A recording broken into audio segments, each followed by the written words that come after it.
Welcome to Nightmares and Grief, a place to explore and celebrate the darkness. Each episode, I'll read stories written by me, Derek Heisey.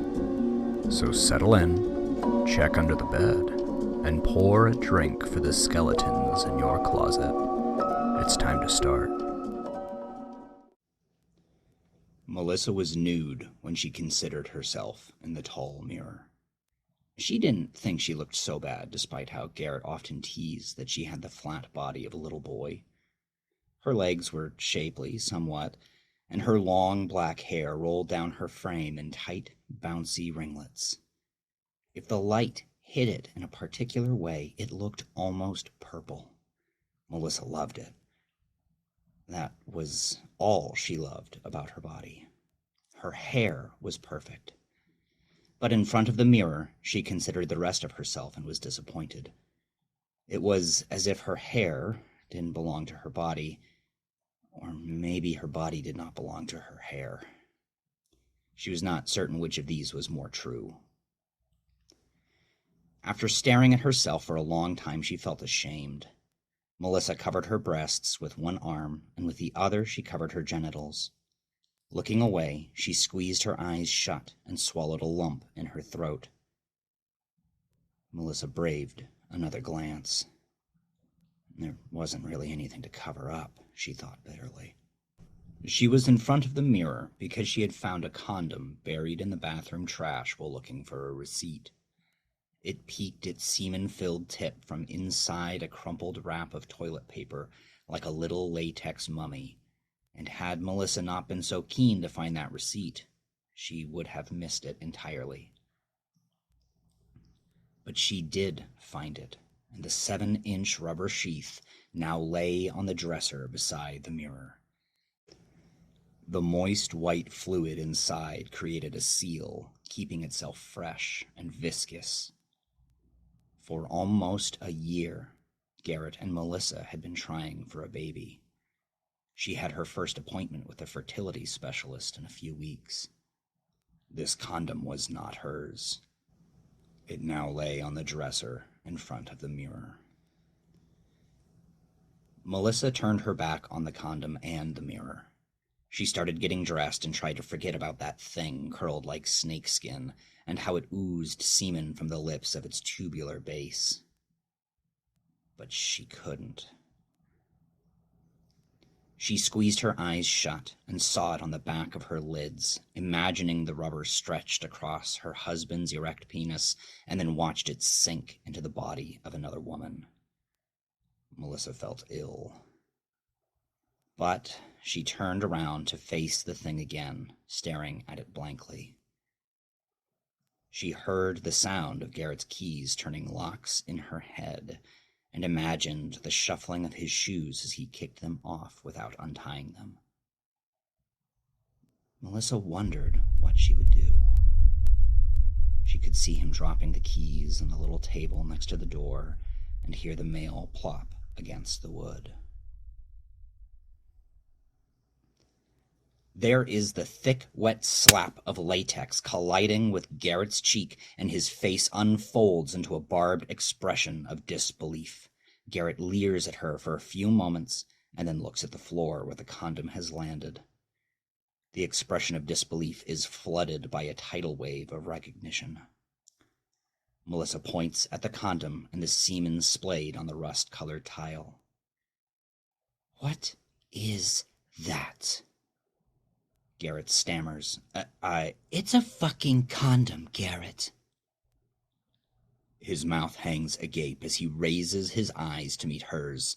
She smells his fear like cologne. It is sour like spoiled milk, sharp like cat urine, and only makes her more ruthless. "Now, the question I have to ask is, why did I find a condom in the bathroom?" Before he can answer, she shakes her palms and says, No, forget that. The better question is, why is there even a condom in our house?" Garrett is about to speak, but Melissa cuts him off again. There is no point to the question. "I can't believe you. She throws her hands in the air. She spins to pace the foyer. She bites her lips, squeezes her eyes shut, then whirls around to snarl at her husband. "I can't believe you would do this to me!" Garrett approaches Melissa, his hands held up as if to indicate that he is unarmed. Each step is slow, and once he reaches her, he puts a hand on her shoulder. "Melissa, you..." She slaps the hand away and shoves a finger in his face. Do not tell me I'm not enough for you. That can't be possible because I've been practically throwing myself at you for the past year." "To make a baby?" Melissa furrows her brow. "What?" Garrett's bony thumb and forefinger wipe the inner corners of his eyes and clamp the bridge of his crooked nose. He lets go of an exasperated sigh. Then his hands clap against his leg. "The only reason you ever want to have sex is so that we can have a baby." "I thought that was mostly the point." "I'm not talking about the biological imperative, Mel." Her lips curl into a jagged lightning bolt when her open palm slices through the air. The hand slaps his smooth cheek with a deafening thunderclap, and Garrett's face follows its trajectory. Melissa grabs his tie and pulls him down to eye level. He is so tall and so big, but she stabs into his eyes with hers, darkening her voice to spit. "You do not get to be snarky right now." The stare continues in silence for a few seconds more before Melissa lets go of the tie. Garrett palms the red blossom on his face, and Melissa cannot read his expression. It is triangulated somewhere between being dumbstruck, wounded, and furious. She does not back down. She is a snarling lioness with her claws dug into antelope flesh, her jaws hovering over its hot, throbbing neck. Her gaze does not break with his, and the ice in her eyes demands an answer. Garrett's lips press tight against each other. His aging Abercrombie face becomes stony, and Melissa decides she does not like the wrinkles developing next to his eyes or around his mouth. "Sex isn't just about making babies. It's also about desire and love." Melissa's face explodes into a tepid, dour laugh. "So what? I guess that means you love this other woman?" Garrett starts to take off his suit jacket, and Melissa is winning. He opens the closet near the front door and starts to hang it up. That's not where I was going with this."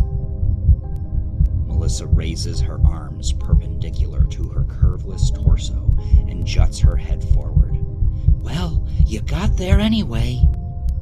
She knows she is intimidating. She knows she has him on the run. This is Melissa sucking the marrow out of the antelope's bones.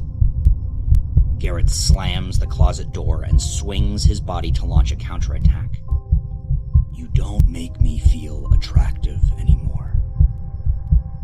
Despite the violence implied in the swing of his arm, the thrust of his chest, and the snarl of his mouth, his words tread gingerly with an almost downy softness.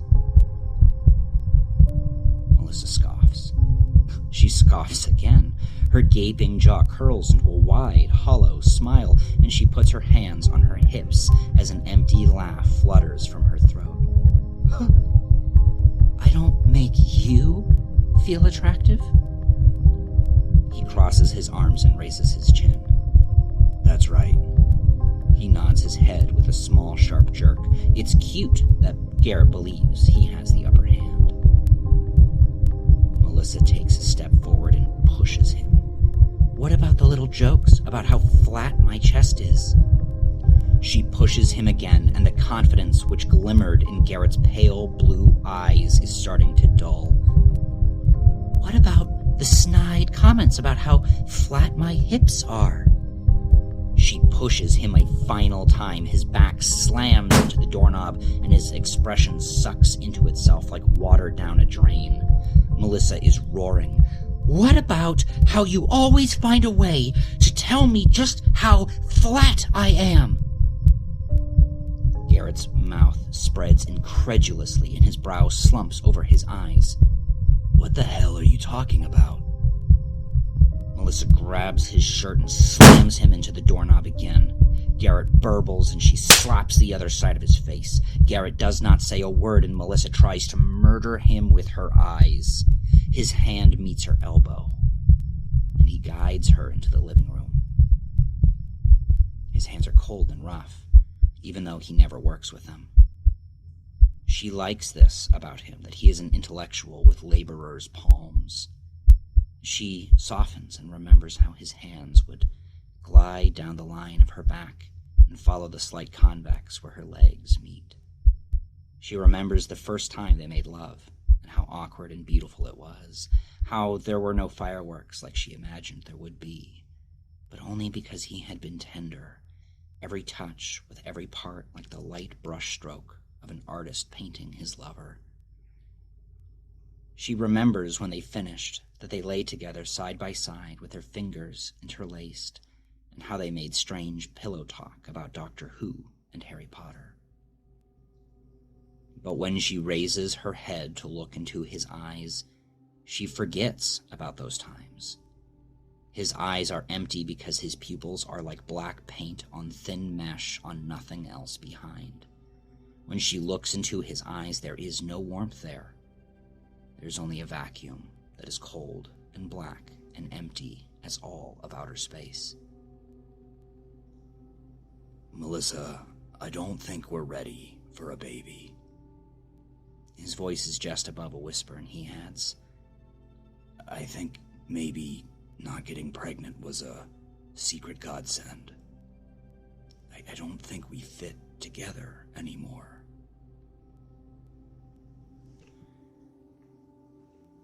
This is it, she realizes. This is the talk, the one that ends it, the one with the papers and the yelling and the division of things and the division of hearts. In the bedroom, Melissa could take the thought no further, and her fantasy disintegrated like an eruption of dandelion seeds. Garrett was not home, and she was alone with the condom and its gaping mouth, vomiting semen.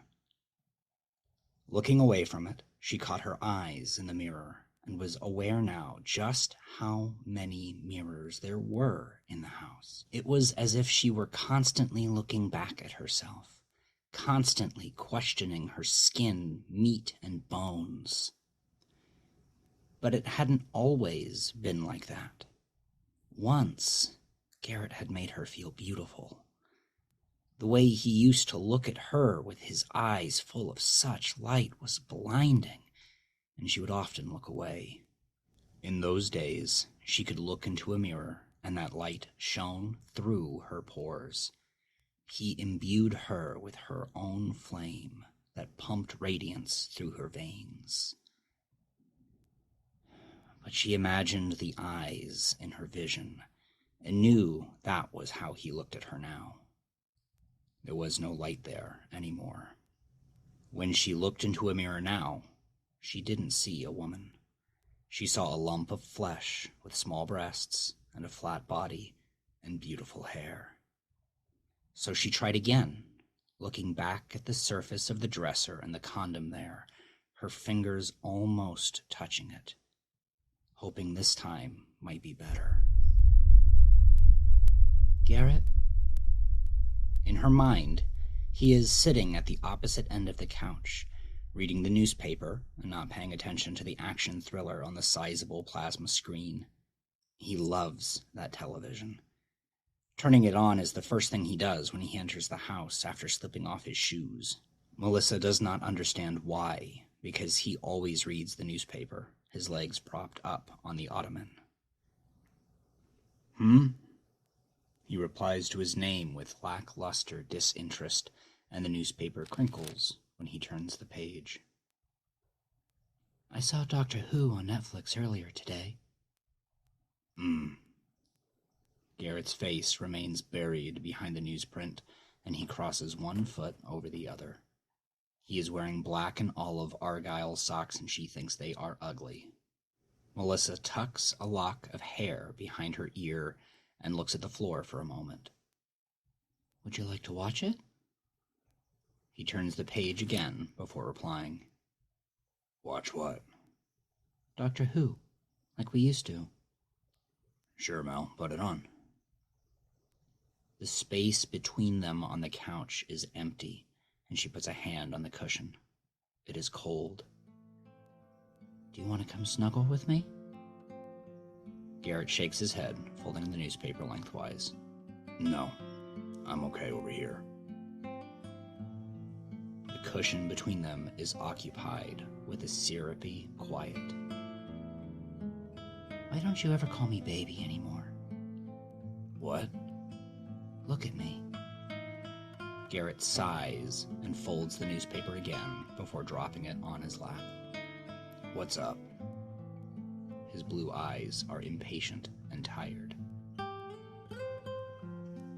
Melissa pauses the movie mid-explosion and shifts to face him, folding her legs and putting her feet beneath her. I found something in the trash today. Garrett does not reply. It was a condom. Garrett's face goes white. Do you know how it got there? You do, don't you? They are small words, hollow and bitter. Garrett looks away from her to massage his forehead. His brow is raised as he sighs, and Melissa knows him well enough to tell that he is annoyed. The rough hand he presses to his head drops onto the newspaper, which crunches under the weight. You have to understand, things haven't been going well between us. Melissa does not understand, but she wants to. She slides onto the empty, cold cushion and leans into him. They haven't? Garrett is looking at his socks. I'm sure you've seen it. I mean, we're distant, but it's nothing we can't work on. Melissa is close enough that she should be able to feel the warmth emanating from his body, but there is none. We've tried working on it. No, we haven't. We can't have, because we haven't even had a serious conversation about this until now. It just doesn't feel like it's worth salvaging. But I love you. That's not enough for me. I'm not enough for you? Garrett sucks in a cheek and shifts his gaze to the explosion on the television. A long, breathy sigh seeps through his nose.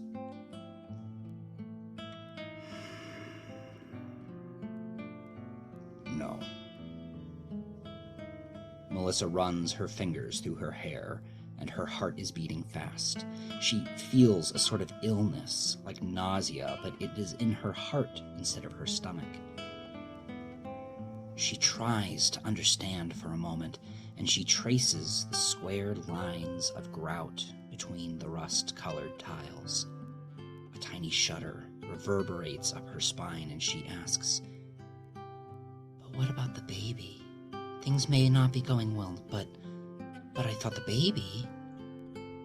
He shrugs his shoulders, eyes still locked on the television. We've been trying to have a baby for a whole year. I don't think it's happening. Is that what this is about? I'm going to see a doctor soon. A baby isn't going to fix this, Melissa, and I don't want to bring a child into a marriage that's collapsing overhead. There is a lump in Melissa's throat like a hot coal, and she tries unsuccessfully to swallow it. Her hands fold together in front of her face, splitting it in half. She discovers two parts of herself now. There is the part that wants to make this work, and the part that cannot go on. The part that wants to forgive him and throw herself at his mercies, and the part that just wants to leave. those two parts are so far away from each other that there may as well be an ocean between them. In the bedroom, the mouth of the condom was smiling. In the mirror, Melissa wasn't sure if the face looking back really belonged to her. She had felt like a woman because of Garrett, who used to tell her every day that she had the perfect smile, that he was an idiot next to her, and that her clever jokes always brightened his day. There were many things Garrett had once told her, and now she wondered if they had actually been true. Her long nails were touching the condom, the acrylic French tips near the hard ring of latex. She thought dourly, at least he wore protection. She remembered the aftermath of when they first made love. Garrett laid next to her and twirled her hair around a finger, staring at it as if he were playing with mercury. I love you, he whispered. The words were like butterfly wings, and Melissa held her breath. She was afraid it would scatter the syllables into the night. She smiled and looked at his lips, waiting for him to speak again. Never had she felt so much like a woman as she had that night, with him inside her and looking at her like she was made out of magic. Melissa couldn't imagine what her life would be like without Garrett, couldn't fathom the way her heart would shred into a million tiny strands, ragged and jagged, haggard and tired. Just the thought of leaving him was exhausting. She tried one more time. Garrett enters the kitchen as Melissa grinds frozen spinach in the food processor. The buzz of the machine hides the sound of him unlocking the door and slipping off his shoes. She does not know he is behind her until he slips his hands under her arms and holds her. He kisses her neck, and Melissa stiffens. His lips have done this to someone else. Hey. He advances up her neck to kiss her ear. Hey. She takes the container off the food processor. Garbage soup? Yeah. She turns to answer him, holding the pureed spinach in one hand and the counter with the other. She needs the balance because she is dizzy when he rests his hands on her waist. How was work? It was fine. It was a short day today. Really? Yeah, they sent me home early. Well, my day was lousy. Garrett pulls her close and buries his face in her hair. His hands are still on her waist and he sways back and forth. Melissa closes her eyes and they begin dancing to imagined music, moving their feet with slow, small steps. I missed you. He kisses the crown of her head. Melissa pulls away from him and puts the spinach on the counter. Her back is turned to him when she says, I found the condom. What? Yeah, my day was pretty lousy too. What are you talking about, Melissa? We don't use condoms. Exactly. She leaves the kitchen and Garrett follows her into the bedroom. She lifts the condom off the dresser and shows it to him. Melissa, that's not... Yours? Well, it's certainly not mine. Garrett rubs his mouth and his eyes lock onto the condom. He stares at it for a while and she knows he is trying to come up with an excuse. And last, he settles on. I'm so sorry, Melissa.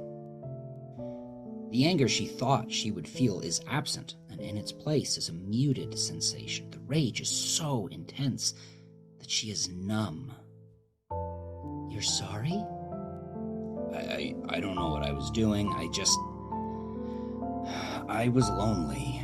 I feel like we weren't connecting, and I screwed up. It was just once, but I can't forgive myself. Who was it with? Some grad student. Is that why you've been so distant? Garrett shakes his head and looks at his socks. No, that's not why. I just don't feel like we used to. I miss when we would curl up in bed and laugh at each other's jokes. He raises his head, and a faint smile makes his lips twitch. Remember when I'd play with your hair and we'd talk each other to sleep? She doesn't say anything. She stares at him, but her gaze has softened. Her eyebrows are no longer raised, and her mouth is no longer a hard line tugged down at the corners. Garrett is not looking at her. He is staring at the floor. It will never happen again. Melissa steps forward and hugs him, pressing her cheek against his chest. He smells like old books. She forgives him, and they kiss. But Melissa was not in that world. She was alone in the bedroom, her fingers clutching the condom. She stared into the mirror and saw herself stare back. Melissa threw the condom in the trash and left the house.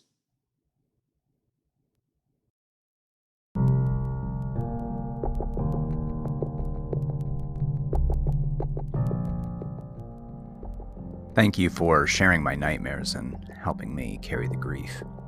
If you enjoyed the story, don't forget to like, subscribe, and turn on notifications. Tell me your thoughts in the comments below. You can find more stories at nightmaresandgrief.com. Thanks again for listening. Peace.